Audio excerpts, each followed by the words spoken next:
June 9వ తేదీన జమ్మూ కాశ్మీర్లోని రియాసీ జిల్లాలో శివఖోరి ఆలయం నుంచి కట్రాలోని మాతా వైష్ణోదేవి మందిరానికి వెళ్తున్న ప్రయాణికుల బస్సుపై ఉగ్రవాదులు కాల్పులకు తెగబడ్డారు.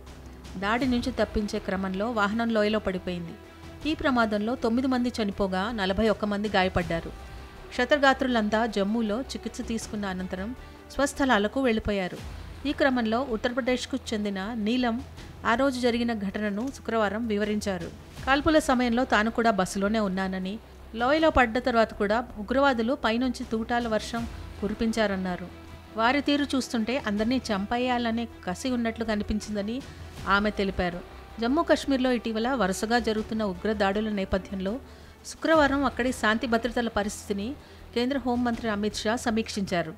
గత 4 రోజుల్లో రియాసీ, కఠువా, డోడా జిల్లాల్లోని 4 ప్రదేశాల్లో ఉగ్రవాదులు దాడులు చేసి 9 మంది యాత్రికులను, ఒక సిఆర్పీఎఫ్ జవాన్ను హత్య చేశారు. ప్రస్తుతం కశ్మీర్లో నెలకొన్న పరిస్థితిపై ఉన్నతాధికారులు షాకు వివరించారు. దీంతో ఆదివారం కశ్మీర్పై ఉన్నత స్థాయి సమావేశాన్ని ఏర్పాటు చేయాలని అధికారులకు షా సూచించారు. ఈ భేటీలో జాతీయ భద్రతా సలహాదారు అజిత్ దోవల్, జమ్మూ కాశ్మీర్ లెఫ్టినెంట్ గవర్నర్ మనోజ్ సిన్హా, సైన్యానికి చెందిన ఉన్నతాధికారులు పాల్గొంటారని అధికారులు తెలిపారు.